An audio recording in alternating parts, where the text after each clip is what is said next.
by First Bank of Shelbyville.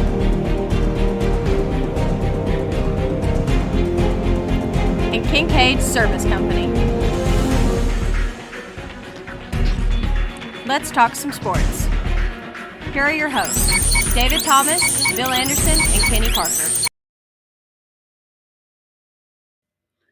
Good morning, everybody. Welcome to another edition of Bedford County Sports Talk Live, and Kenny Parker is not here.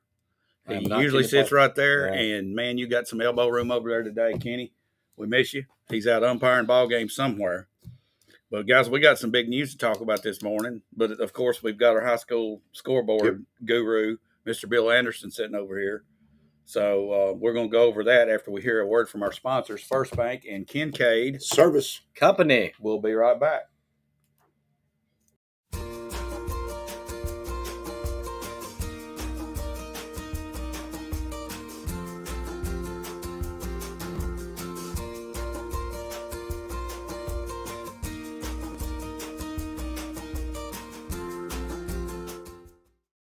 Kincaid Service Company is a locally owned family business that has proudly served the Middle Tennessee area since 1934. We have a wide selection of furniture, appliances, electronics, and mattresses for every budget and design taste. We carry the brands that you know and trust, so you're sure to find exactly what you're looking for. Need financing? We have you covered. With our service department, you can rest assured that we will take care of you after the purchase. Visit our Shelbyville store at 400 Madison Street. All righty, we're back in here on Bedford County Sports Talk Live on this crisp Saturday morning. Bill, it's a little bit cool to be playing baseball, but we got a lot of games that's taken place the last week. Hey guys, the Shelbyville boys are on a roll. Yeah. Last weekend, they've now won 8 in a row. They beat the Tennessee Monarchs 14-2 in the tournament. They beat Marion County 15-0 last Saturday. And then we had 2 district games this week. Beat Warren County 11-1 and 15-0. And last night, Shelbyville beat Murfreesboro Central Magnet 9-5. Shelbyville has now won 8 in a row, 18-5. They started off 0-3 in the district. They've won 4 in a row in the district, and now they're 4-3, which sets up this week. Yeah. 2 games with Columbia Monday, Tuesday. Big game. Columbia's got a really good pitcher. What's the weather looking like? It's going to be hot Monday. I think it's going to be 80 degrees. It picks up after today. Yeah. If Shelbyville could split this one or win them both, they're second in the district now. Because right now it's Lincoln County, Columbia, Shelbyville. So Lincoln County is the cream of the crop. Or it looks like we got a better record than anybody. Right. We're 18-5, and everybody else has got 11 wins. But Lincoln County lost to Spring Hills. They're 1 loss. That's kind of odd. And Spring Hill also beat Coffee County in a game. That's our only 2 wins. We'll have them coming up to finish the district out the next week when we play Spring Hill. But right now, it's Columbia and Shelbyville on Monday and Tuesday. Okay. We definitely need to finish second. We don't want to get fourth because you don't want to play Lincoln County. No, you want to avoid Lincoln stay County. Away from Lincoln County. Yeah, you want to face them toward the end. And also, one mention, Forest canceled the game with us. Yes. And it had to do with the rain out. And then they got into their district schedule, and they just canceled it. They didn't try to reschedule. Which I think we were fine with that, too. You've only got so many pitchers. Right. So you can't play 4 days in a row like that hardly. Save those arms up. Yeah. So that was the next week it's going to be tough because I believe once we finish with Columbia, we're going to Dixon County and playing a 4-game tournament next weekend. Huh. All right. What else you got? All right. Cascade boys beat Moore County last Saturday 7-6. That was a big win. And then Cascade swept Cannon County. They 10-run them 2 games in a row, 10-0, 10-0. 1 in 6 innings, 1 in 5 innings. Cascade's rolling now, 12-5 and 2-2. And Coach Robbie Davis beat Grundy County 13-3, and then lost to them 15-3. The second time they played, and last night they played Eagleville. Don't have a score on that one, but Eagleville's probably the best baseball team in the state. So that was probably tough there. Community girls softball. What else can you say about these girls? Still rolling. Yeah, they beat Blackman 9-1. And played Grundy County, and I believe they won the game, didn't have a score on that one. Cascade girls upsetting softball Riverdale 7-4. That's a good win for Cascade girls. Beating Riverdale. That's nice. Now, Monday, it's Community, and it's Cascade. Battle of Bedford. Oh. The Battle of Bedford's coming. Webb School, Middle Tennessee Christian, they split with them 14-4. Webb won on Tuesday at home, and on the road on Monday they lost 4-3 to Middle Tennessee Christian. That's your baseball scores. All right. So what we got? 2 more weeks. 2 more weeks in the tournament. Shelbyville's on a nice run here. They are. That's a nice run. I think that's 2 big stories of the year is Shelbyville Central and then your community girls. I mean, those are your two hot teams right now. And don't rule out the Cascade boys. They lost those first 2 to Forest, but they've got it going now too. And I think the Cascade boys can make a run too. What are they? 12-5. 12-5. 12-5. That's a good record. And then at tournament time, who knows? Right. That's right. So we got 3 teams really. And Coach Robbie Davis was 3-0 in the district until he lost the one game to Grundy. I kind of think the game last night got canceled. I don't think they played the Eagle game last night. Yeah, I don't think they played last night. I could be wrong. Yeah, we had some late afternoon showers coming through that probably dampened up things pretty bad. I know some of the local kids' baseball games got canceled. Maybe Coach D will message us here in a minute. Maybe let us know. Maybe he'll let us know. Yeah, I'm sure he's out there somewhere lurking. Here he is. Official. Nico is gone. Yep. Coach addressed team this morning. Expect others to leave, including Matthews. And we're going to talk about that. That's the big news of the day. You get some music going. Breaking news music. Yeah, we ain't playing Rocky Top, that's for sure. But anyway, what else we got sports-wise here in Bedford County, Bill? Is that pretty much where we're at? That's pretty much where we're at.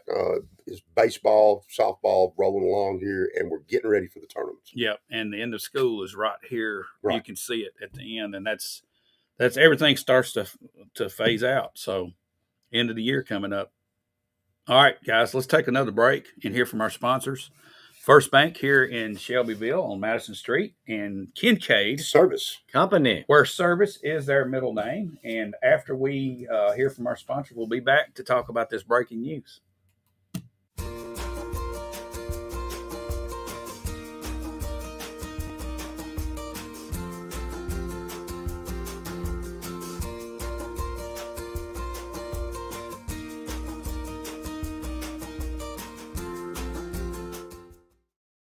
Kincaid Service Company is a locally owned family business that has proudly served the Middle Tennessee area since 1934. We have a wide selection of furniture, appliances, electronics, and mattresses for every budget and design taste.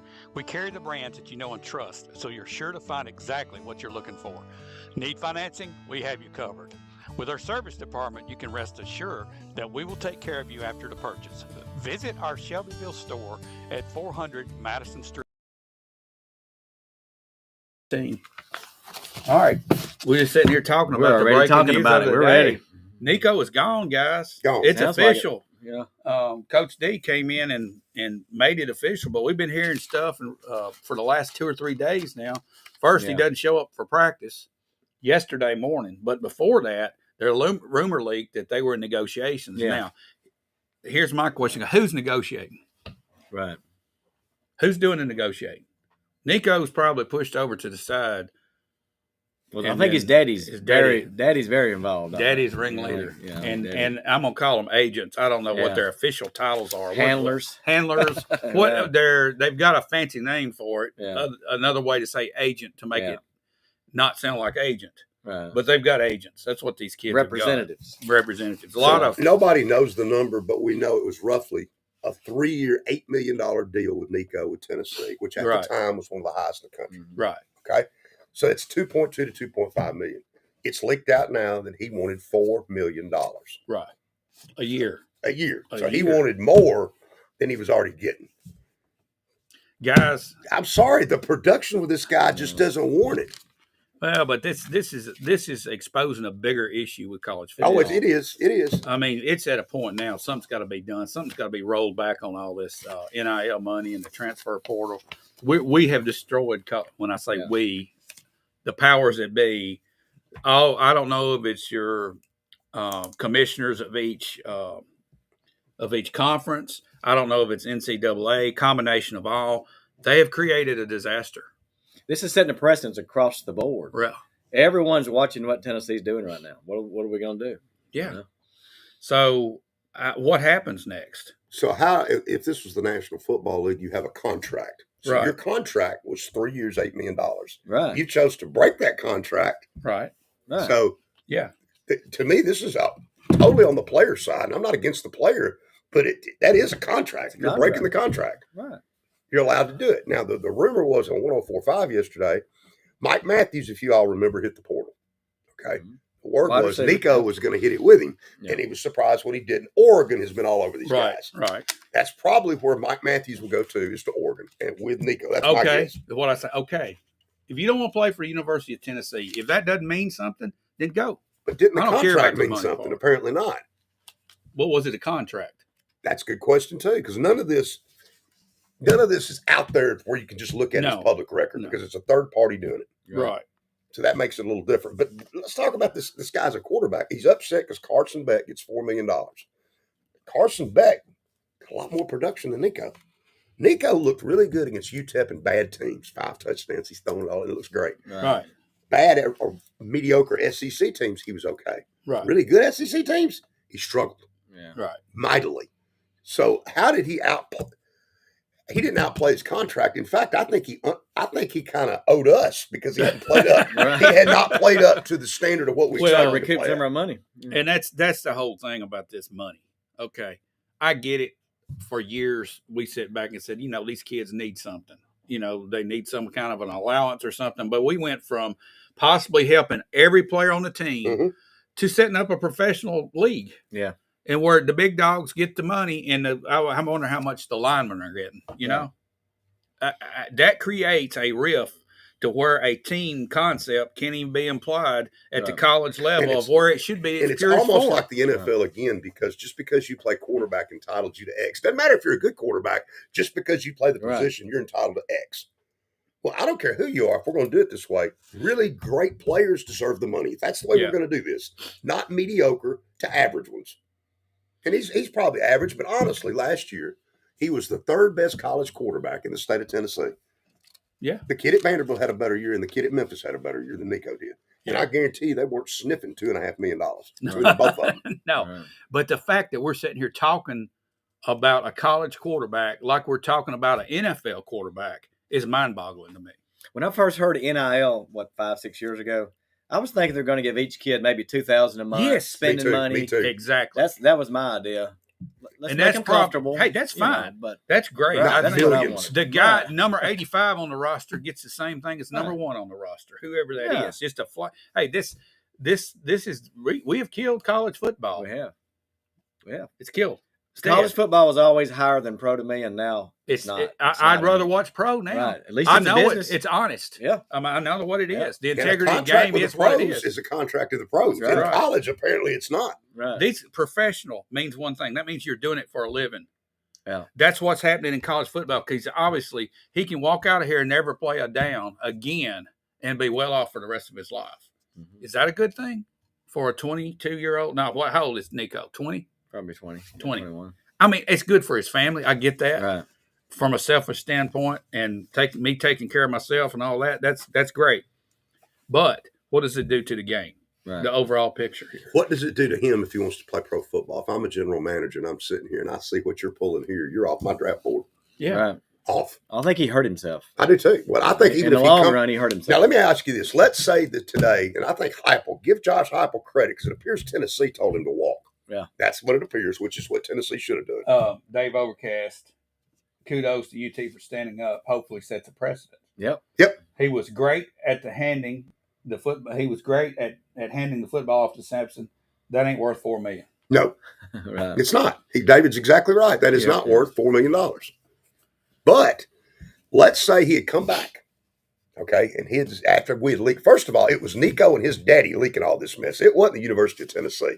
But let's say they decided this morning, hey, we're going to play in the orange and white game. We're coming back. Sorry. Tennessee fans would have booed you. I know booed. Tennessee fans, and y'all do too.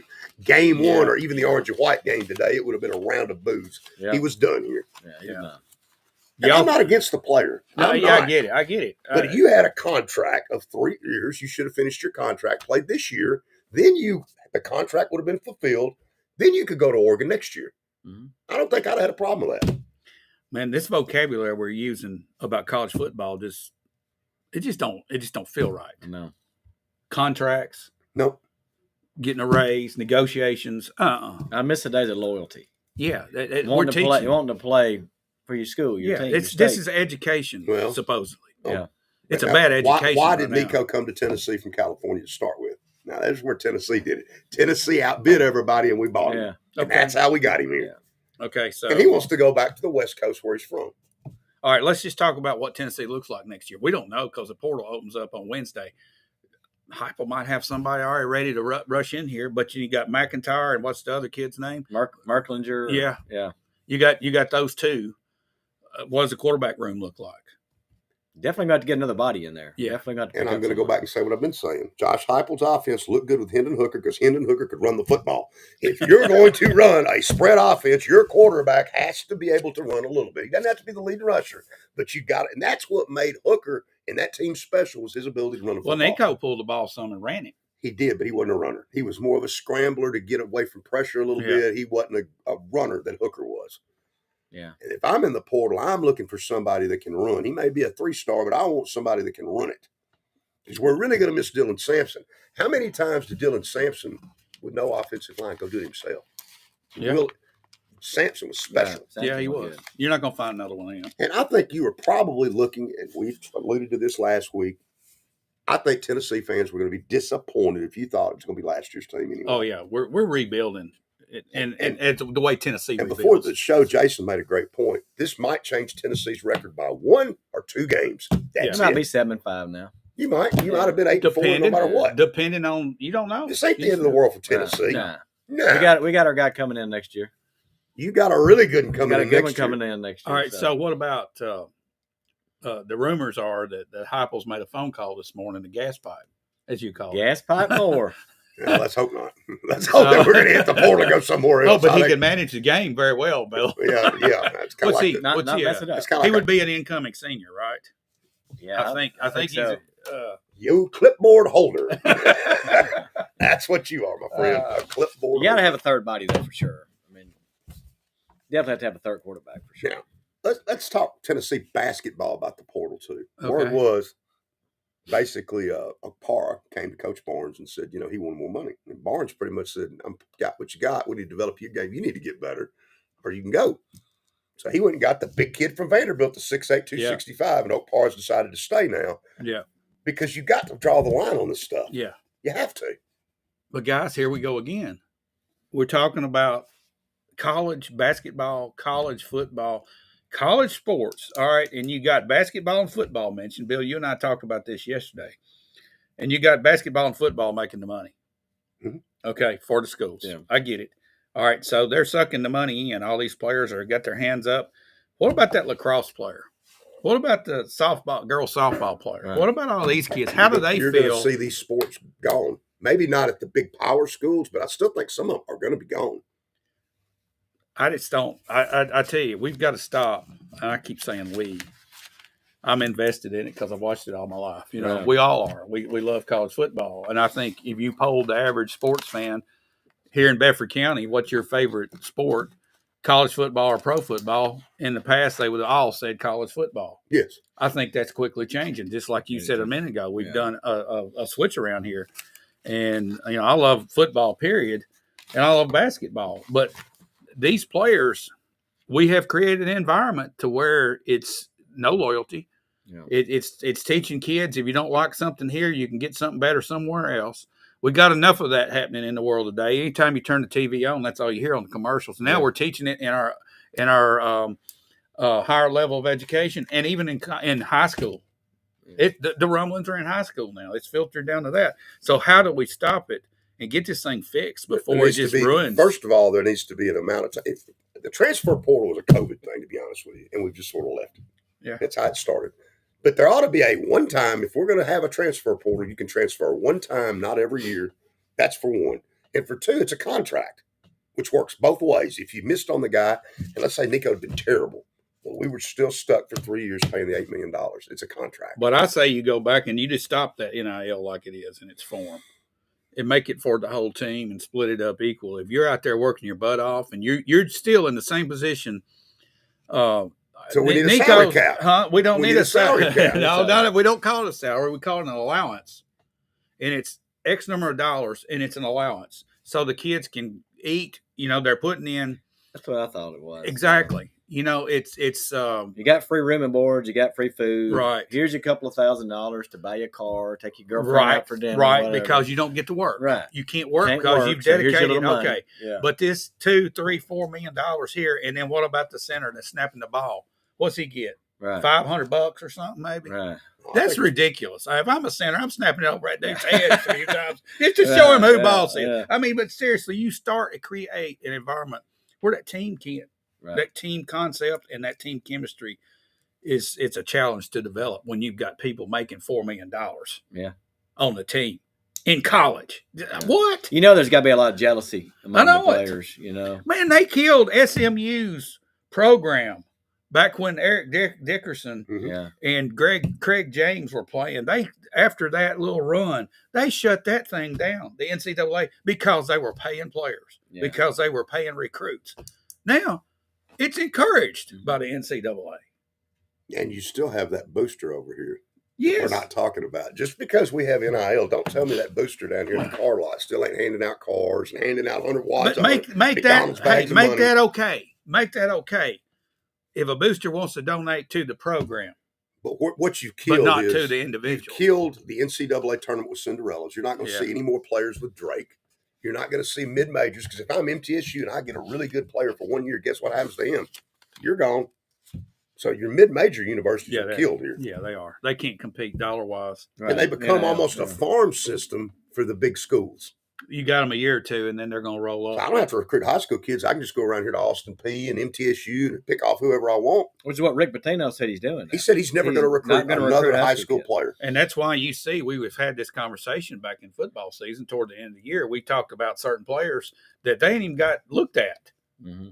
All right, it's killed these high school juniors and seniors that unless they're just elite at the top of the list, nobody's looking at them. Right. Well, if we're forking out $2 million, would you rather fork it out to a player you've seen play quarterback at the college level or a high school senior you're not sure about? You're still forking out the money. And that's what I think you're going to start seeing. Prove yourself first. Right. But you got to be able to go somewhere to prove yourself. Yeah. So at what point does somebody like Tennessee get smart and make UTC or Tennessee Martin almost a subsidiary of the University of Tennessee, and it's almost your training place? Yeah. I don't know that would ever happen. But if it did, that would be interesting, wouldn't it? Yeah. Dave Overcast is firing in there. He's having that same conversation that we're having. He's kind of joined in with us. You cannot build a team anymore. All you can do is buy one. That's right. And that's exactly 100% right. So if we're going to keep it the way it is, we do need to have a salary cap. Though. Right. If they're going to keep it that way. And that's sad to say. That's a salary. Yeah. Mm-hmm. For a college football player. I mean, at least the NFL has a salary cap. Exactly. So that makes it fair. Yeah. But is the salary cap real? That's a good question, too. Well, here's the thing. You go back to, I was talking about how they had the death penalty. Well, boosters were giving money under the table because it was against the rules. Okay, they broke the rules. I get that. You got to enforce rules when you can't. But how many colleges got away with it for so long, too? I mean, they have a hand in this. Yeah. The whole organization, I think it's got to hit the reset button, and I'll get in a room and say, look, for years, we violated the rules because they were too stringent. Now they're so lenient, they're going to destroy us. Right. They're going to destroy. I mean, how many people are turned off and they're going to quit watching NCAA football, and then they start losing their ratings? Right. All right, it's a money game. It'll come back to bottom of it. Can't happen. Look what happened to NASCAR. They priced themselves out. Remember when NASCAR was a huge deal? And right now, they've lost it. Hey, I know. Look, watch Talladega. That ain't going to be full like it used to. They had people camped out in the infield at night trying to get in, or just all around the place. If you ever went down there back in the 80s, man, there was like more people outside than there were inside trying to hear it. You know what it cost to go to a baseball game at home in Tennessee last year just for tickets? One ticket to a baseball game. A baseball game, how $300. Really? SEC baseball game at Tennessee, $300. Okay. One ticket. Basketball and football's big, but what about baseball? Are these baseball players knocking down NIL money like this? I hadn't heard it, but are they getting it? Oh, yeah. That's how you got the kids from Ole Miss you got. How much they're getting, I don't know. Patello's great with it. Portal and NIL. He's good with that. So he's not going to recruit. He's just going to sit back. He can get who He's taking a few freshmen, but he's getting a lot of guys. He gets whoever he wants. Yeah. Yeah. Well, there's not a clear-cut answer on this, but, I mean, does the NCAA start having that conversation? Guys, we got to do something here. Well, something's wrong. I'm hearing rumblings of it, but not from the people that matter. Because there's nothing like being at a college game. The band playing, it's just different. The ball walk, I mean, you don't get that in a pro game, but, man, this is really hurting them. Of course, if the courts hadn't done what the courts didn't got involved, we wouldn't be here. So you kind of blame the courts. Yep. But did y'all see this bill that's in Congress where, I believe this is right, a college football coach cannot make over 10 times the tuition basically it was going to salary cap the coaches like Kirby Smart. All right. Did you see that? No. It's in Congress. Yeah. Well, let's make it 2 times the tuition on a player. Let's do it on. If you're going to do it to the coach, how are you not going to do it to the player? Yeah, let's do it to them. I don't know. There's an answer somewhere, but they got to figure We're it getting out. to where college players are going to be making more than the coach. Oh, I they mean, are. I mean, We're probably already there. Nico and Heupel would be probably pretty Close. similar. Right. Well, It's not a good. That's not a good look. no, it's not. I And mean, you're not. To me, when we're paying for greatness, not a position. This kid ain't great. No. And But- bye. well, I mean, I hate it, but see you later. I assume that it's Good luck, official. Oregon. If Or USC. Heupel legitimately met with the team and told them it's official, and it sounds like to me Tennessee basically said no, see you. They drew that line in the sand. All right, so That's here's what my I'm giving you. question: how does this work? Does Heupel say you're out, you got to go, or does that college player get to make that decision at that point? Does he cut him off the team? Is that what he does? Since you were breaking the contract, how about this one? I'll break the contract now. I'm not paying you nothing. I mean, that's how this goes, isn't it? If I it's don't not know. binding, I mean, the head coach can cut a player anytime sure he can. wants to. Absolutely. Is that what happened here? I have a feeling this deal with Oregon was worked out probably all the way back really before Christmas. They They've said been around working on Christmas he started asking for more. Okay, money. so are we going to flat out say that Oregon is the place? it. It's either there or USC, and I just think with the Nike money, Oregon looks like where it is. North Carolina's name was mentioned in the thing too. I've I heard seen him go back to USC West mentioned Coast. a time or two. I seen him go Ohio back State. west. I mean, Well, he's I've from seen Los West. Angeles, so I would think it make more sense to go out west. Yeah. But I would And Oregon he's too. gonna really follow, needs I a think he's quarterback. just following the money. So Oh, I do wherever- too. He's just going to go wherever he gets paid. Yeah. Well, it's going to be interesting to watch, see where he lands. But I'm with you, Bill. I think he's going to be in Oregon. And I don't think he's that good. Well, we'll see. We'll see. Yeah. Because if he flops on this one, it may change some things too. All right, let's go back and talk about the dynamic of Tennessee football now. With him gone, obviously next year we're going to be rebuilding as Tennessee rebuilds, which we'll go to a bowl more than likely. But have y'all heard any names that are in the portal quarterback-wise? I hadn't heard any big names. It's just so new. I haven't really studied Yeah. it up yet. I would think if the more guys available, that might be a call though. Well, just to have somebody you to gotta help. have- yeah. We're in a camp on. Come on now. That's exactly That's that's exactly it. what you You got. gotta practice. You got to have a third person. You just A have to- practice person. I'll find a random running back. I mean, today I think we only have 2 Yeah, I think that's right. scholarship. If someone gets hurt, what do you do? I mean, you got to have that other you guy. play both ways. Yeah, So it's going to be interesting to see how this That's plays where you out, look in the guys. portal to somewhere else and try to pick up their quarterback in a portal somehow. All right, Dave. Okay, Joe Finch. What about a rule that every player on the roster has to be paid the same amount? There you go. That's exactly. Okay, Yeah, that'd be that's great. what we were talking about, Joe. And then Dave Overcast. This was Danny White's call, from what I hear. I would say Oh, I would Heupel too. and Nico were pretty close, They were pretty close. and I'm sure Heupel was not happy about it. Maybe he just said it's your call, Danny, because he didn't want to personally Right. get down to that personal one-on-one level and say, Nico, you gone. Danny did it. When you didn't practice on Friday, you weren't playing on Saturday. And again, they were going to boo him. It was kind of over for him. Yeah. All right. Well, Yeah, the damage was done. The damage was done. he had some good moments at Tennessee. Sure. I'll give him credit for that. He He did. had some good He moments. did. He won a bowl game, looked good there, looked Beat- good beat against bad Alabama. teams. Yeah. Beat Alabama. He did I mean, beat that's Alabama. Something Yeah. hard to do. So he Yeah. did. So, well, I wish him the best. I just wish that he was not thrown in this type of environment to where we have to see this. But honestly, how much better was he than Joe Milton, to be honest with you? I didn't think Joe Milton was great, but that wasn't a whole lot better Well, than Joe Milton. I think it's very similar. Right, I did situation. agree. Yeah. There Similar was situation. times Nico looked really good against bad teams, like I said. There was times we dropped balls on him, but there were other times it looked like he couldn't read a defense. Yeah. He should have been better. Early in the If you're making that Oklahoma, kind of money. early in the Oklahoma game, he threw some passes. I go, wow, that was impressive. Yeah. And in the second half, he vanished. Yep. In that game. Mm-hmm. Okay. Well, he had moments, and he's still young. Who knows? You never know how these things play out. But guys, we're going to come back and talk about pro football just for a little bit. There's not a lot going on right now, but before we do, we need to hear from our sponsors again. First Bank and Kincaid, Service. Company. where service is their middle name. We'll be right back to talk some pro football, and let's hear from our sponsors now.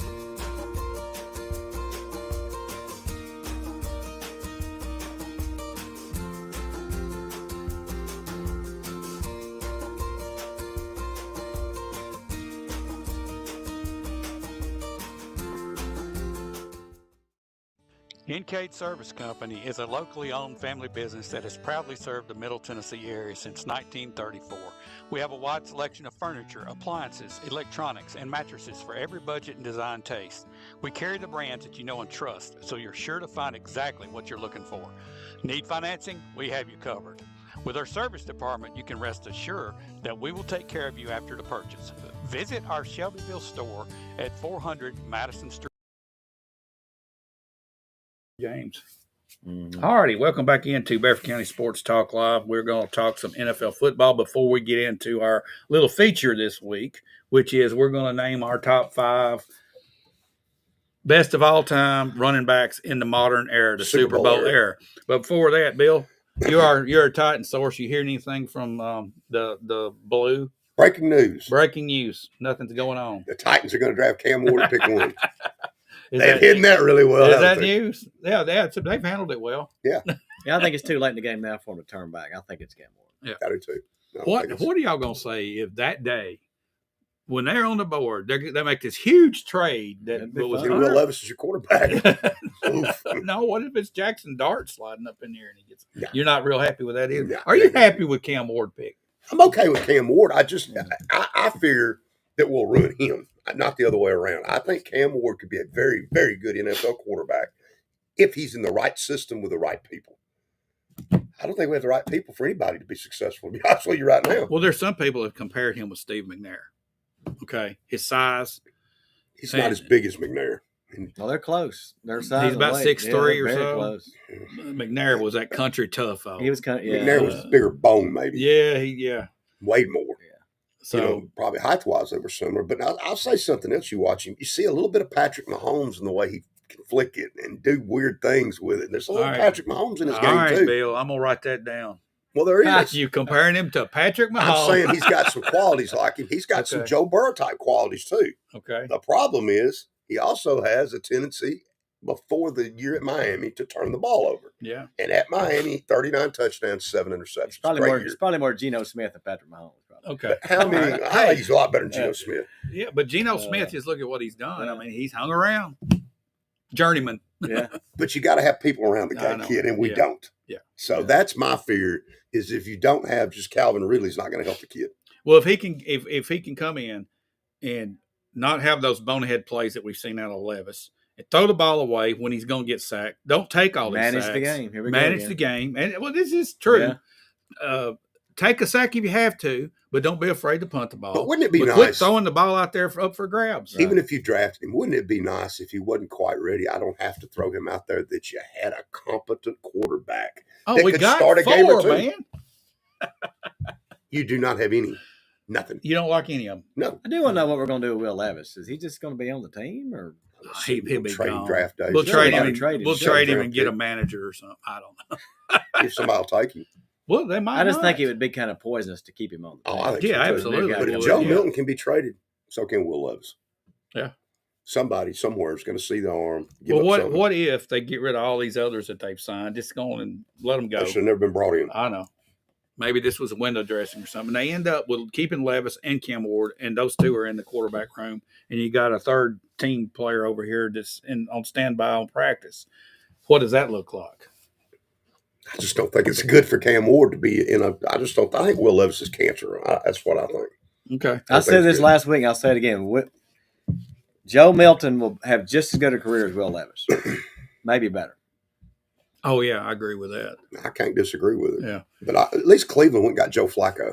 Yeah, we could have brought Joe Flacco in here. The guys we brought in here, he may be 40 years old, but Joe Flacco's he's won a Super Bowl, and he is serviceable in a stretch. He is. And that's what you need in a guy. You need a guy that can come in when the guy's hurt. Yeah. Not lose your game, win your game. Yeah. Well, Joe did it.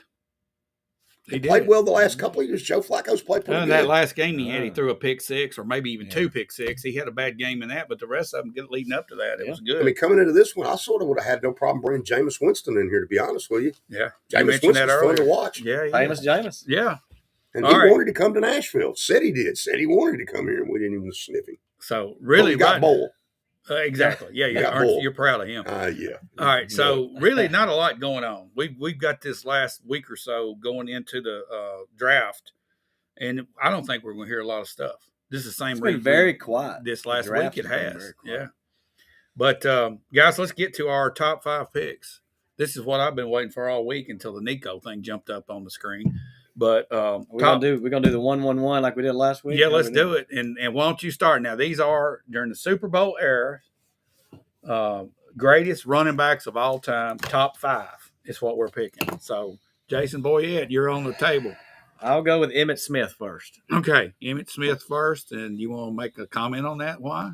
21,564 all-purpose yards and 164 touchdowns. That's far and away the most. Okay. He had the most all-purpose second most all-purpose and the most touchdowns. So, okay, 1 Super Bowls. All right, so it's a good pick. Got it all. All right, Bill. He wasn't the most dynamic, but I had to put Emmitt Smith there too. The NFL rushing leader, just like Jason said, 4 rushing titles, 3 Super Bowls. NFL all-career leader with 164 rushing touchdowns. It's got to be Emmitt Smith. Okay, so y'all glad I had our stats correct. I'm glad we had the same number on that. I didn't pick Emmitt first. I picked Walter Payton as number 1. I agree with everything y'all said. As far as the stats go, I'd say Emmitt, of course, is he played more years than Walter Payton did. Yeah. And my number 2 pick, actually. But Walter Payton did it he did it on a team that was terrible. Yep. And just looking at him, if you put him behind that Dallas line, I think he would have performed just as good as Emmitt or maybe even better. Who knows? Who knows? Better. But his work ethic, just his whole story before he got to be a pro, and all the different workouts. And I can see that video of him going up and down those levees down in Mississippi, up and down, working. The dude could throw touchdown passes too. Yeah, he could. Yeah. And then at halftime in high school, he played with a drummer in the band. So, I mean, you know, he played drums in the band. All right, so Walter is my greatest of all time in the Super Bowl era. Okay, but Emmitt, I can't disagree with him being, of course, at the top of the list. All right, Bill, number 2. You start number 2. Walter Payton. All right. 16,726 rushing yards, led the NFL for decades and was the all-time rusher until Emmitt broke the record. 8-time Pro Bowler, MVP in 1977, won a Super Bowl, and the big thing was what you said. He played on bad teams, except that 1 or 2 years. Yep. He played on some terrible teams. Jason? I went Walter Payton number 2, 21,803 all-purpose yards receiving and rushing and 110 touchdowns. Played on a bad team. Should have won a Super Bowl and should have got to score in it. Right. But Ditka messed him up on that. Yeah, he did. But, that's my number 2. And it was hard between those two. It was hard. Yeah. All right. Well, I've got number 2 as Barry Sanders. Love Barry Sanders. Barry Sanders played, and he was at the prime of his career when he retired. He walked out on his terms. And I think he had taken a beating because he was on a bad team. They made it to the playoffs. That famous run against Dallas where he had that guy turning and twisting. I watch that all the time just to get fired up. Right. But he was one of the most dynamic players in NFL history. And I think he's got to be at the top. I picked Barry second. Okay. All right, number 3, Jason. This is a long time ago. It's before my time, but I'm going Jim Brown. Okay. I don't think you can have a list of running backs without Jim Brown. 15,459 yards, but he retired at age 30 and had 106 touchdowns. I just think if he'd played longer, he could play today. I think he's one of those guys you could put him in today and he'd be best running back right now. Yeah, we'd see him being compared to Derrick Henry if he was playing right now. He was a great running back. Yeah. Bill? For number 3, right? Right. Barry Sanders, all-pro, 10 straight. All 10 years he played, not only was he a Pro Bowler, he was all-pro, 4-time rushing leader, maybe the best back I ever saw run on terrible teams. Oh, terrible. Just terrible. Terrible. I got number 3 is Emmitt. I picked Emmitt there. I think these top 3 that we've mentioned, you can argue them being number 1, 2, or 3. You could interchange them and say because they all brought so much. I'd have had Jim Brown up on this list. I just didn't think he matched the Super Bowl era because I thought he was out before we started playing. He was just at the borderline. Yeah. Because he's great. He's definitely a top 3 guy. All right, I'm going to go on number 4, LaDainian Tomlinson with San Diego. I feel like you look at his numbers, they're up there. He's been compared to Barry Sanders. I mean, there's so many that we could put up here. He's just one. I just kind of like that guy. You know, just his career. He was a professional. Had the single greatest season probably in NFL history. Yeah. Especially from a fantasy perspective. He did. Yeah. Whoever had him that year won it. Yeah. All right, Bill. Who you got number Adrian 4? Peterson. Adrian Peterson. 2,097 yards in a year. 2012, the last MVP in our league for a running back. The all-time single game leader, 296 yards in one game. 14,918 yards is top 5. In an era of passing quarterbacks in the passing game, 120 TDs, 4th all-time, 7-time All-Pro. That's Adrian Peterson for me, just because of the era of it's a passing league, and here he is running the ball old school. Yeah. So mine's Adrian Peterson. We've all got the same lead. I got Barry Sanders at 4. 18,308 all-purpose yards, 99 touchdowns, again on a bad team. Retired early, but you know that guy could step right in there and be really good. Oh, yeah. All right. Where we at? Number 5. We're ready for number 5 now. Five. All right, I'll start number 5. I've got Eric Dickerson. Eric I Dickerson thought about him is too. like one of those guys that I watched a lot. I mean, he was just one of those guys that after O.J. Simpson, there was a time period where there wasn't anybody that's going to break the 2,000-yard mark. Right. And Eric came in and did it, and he did like 2,100 something yards. Different style back, so tall. He was 6'2", 6'3", 210 pounds. And he had the speed. And I love watching him play. I mentioned him earlier. The goggles. Kind of intimidating. He had real thick glasses. Yeah. Otherwise, so he had to have those goggles on to see where he's going. And he saw quite well. He found the holes. He found it, yeah. Yeah, I liked Eric. I went LaDainian Thomas in 5. 18,456 all-purpose yards, 145 touchdowns. And like you said, maybe the single greatest one season. That guy was – fantasy-wise, if you had him, you won. Absolutely. Bill, number 5. I love LaDainian Thomason, too. I went Marshall Faulk. The year 2000, he was the MVP, 1,359 yards, 18 touchdowns, 830 yards, and 8 touchdowns in that Super Bowl win. He went to 2 Super Bowls. The thing about this guy was the catching of the football. And that's why I put Marshall Faulk here. Yeah. He's the all-time He's on my honorable mention. Receiver. Was nearly 7,000 yards is Marshall Faulk in receptions. And he changed the way running backs play. Yeah. 19,190 all-purpose yards. Mine's Marshall Faulk. Did y'all ever watch him play at San Diego State? Yes. Yeah. That kid, when he was in college, man, he would rush 350 yards. They couldn't handle him. Right. And then when probably one of the worst trades all time was when the Colts traded him to the Rams. I know it. I could not believe that. Yeah. But he still produced. But the reception leader is a big one for me. I had him written down. I also had Adrian Peterson written down. I did too. Any other names that y'all want to throw out? I had Jim Brown written down, but I had Peterson and Falk as my 2 I left out, but you could argue those. Okay, so I think if we formed a top 10 list, we'd have all the top 10. We'd have them all together. Basically have the same 7 names. Yeah. That's good. All right. Well, next week, we're going to do all-time receivers, top 5. Okay. I've already got mine ready. It's already started. Already ready. I'm cheating.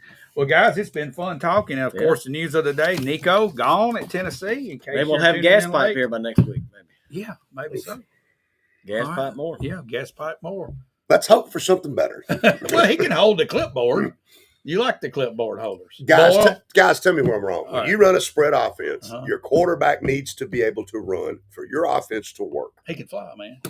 Because you're taking it out of the shotgun and I'm handing it. So I've got to be able to pull that out for a run-read option to work. There's got to be that threat there. And if you can't do it, they know it's not a threat. Option. If I can't run, I can't option, right? That's right. I think Merklinger starts. I think they need someone to back him up and let McIntyre get a little thicker. Mm-hmm. McIntyre's going to be a good player, but he's got to get a little thicker. I was telling Bill, man, he looks like a junior high kid from here up. He's just going to get bigger. But he's tall. He's got a big frame. He'll build to it. I'm pulling for him. I'm pulling for him. Yeah. Well, if this is what you have to do and your guy can't run, maybe you need to change your offense up a little bit. Just saying. Don't run the run option if you don't have a guy that can run it. Well, we'll see what he does. Yeah, and the portal. Who knows what he's got at least $2 million to spend now. Either way, don't get down about this. This is a good thing. Because if we'd given in to this guy, this would have opened up a Pandora's box. You were never going down. Honestly, everybody and their brother would be pulling this. How hungry would he be? Well, sure. How hungry would he be? That's just human nature. I mean, I've got the money now. And I'm not saying I'm rooting against him, but I think it's going to be tough for him to be worth $4 million wherever he moves to with no spring practice, just walking in there, change the offense, change the terminology. I know. That's not going to be easy for anybody. If he goes to Oregon, is there anybody up there that's going to compete with him? I don't know what the hell. I know Gabriel's gone. I know. Yeah, he's gone. But Oregon, too, if it was going to the Pac-12, you would say, man, he might do pretty well. They ain't the Pac-12 anymore. Nope. They're in the Big Ten. Good defense. You got to play Ohio State and Yep, Michigan and yep. Penn State, Yep. and that's going to be tough. Well, very similar to the SEC. We saw Very how he similar. fared against SEC teams. And the good There ones, we he go. did not, guys. Yep. I don't think he was worth what we paid him. Y'all, No, he didn't play up to no, that standard. no. But I don't, but he was still really young. That's the only thing. the upside, I think, with Heupel, the upside is his best place was Tennessee. Now, who knows? It's a wild card situation. And I do think long term, this could hurt him with a pro I career. do too. Oh, absolutely. This is a red flag to general managers like nobody's business. Yep. No doubt. So you All might right. well be making all the money you can make now because you might be making it later. All right, guys, it's been fun. Yep. Thanks for watching this morning. We'll be back next week with Bedford County Sports Talk Live. And again, we want to thank our sponsors, First Bank here in Shelbyville and Kincaid, Service. Company. where service is their middle name. Get out and patronize our sponsors and share our video from this morning. And we'll see you next week.